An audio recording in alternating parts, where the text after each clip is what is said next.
Allow yourself to hold the trade. What's up guys, Brandon here. Let's talk. I want to talk to you about what your trading history should look like. Now I'm not going to show you anything, but I want to have a quick discussion with you. Your trading history should have bigger blue numbers and smaller red numbers. What do I mean by that exactly? Well, it's actually very simple.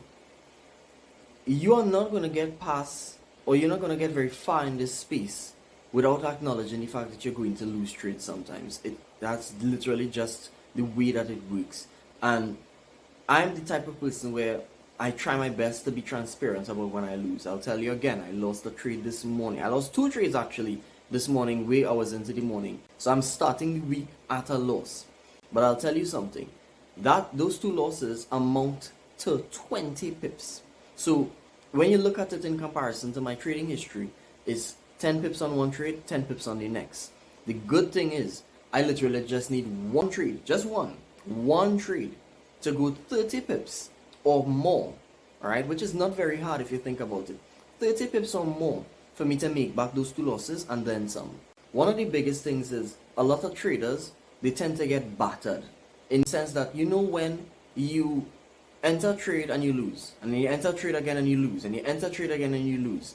You're now subconsciously programmed to, as soon as you get into trade and it starts to make just a little bit of profit, you want to close it because you're afraid, you're scared to lose again.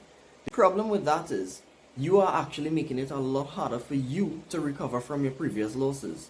Because as soon as you see any little sliver of profit, you want to take it very quickly so that you hold on to it.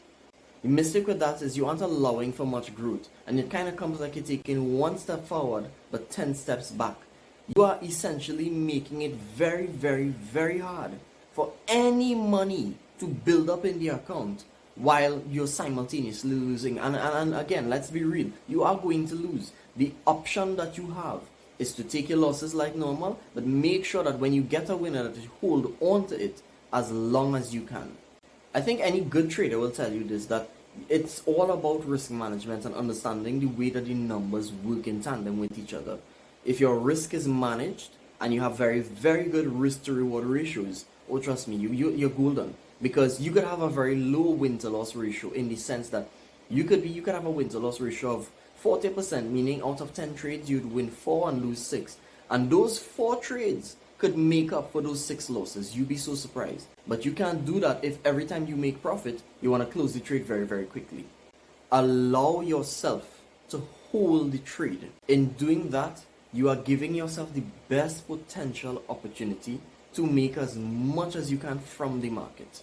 Alright guys, today is Monday. This is just a short tip to start your Monday off right. I will be resuming with the longer form videos from tomorrow. I have a lot of stuff to do today, so I'm not able to make a very, very long video for you guys. But nevertheless, if you did enjoy it and you do believe and you agree with what I'm saying, be sure to hit like on the video and comment below if it is you think you're capable of holding a trade for very long.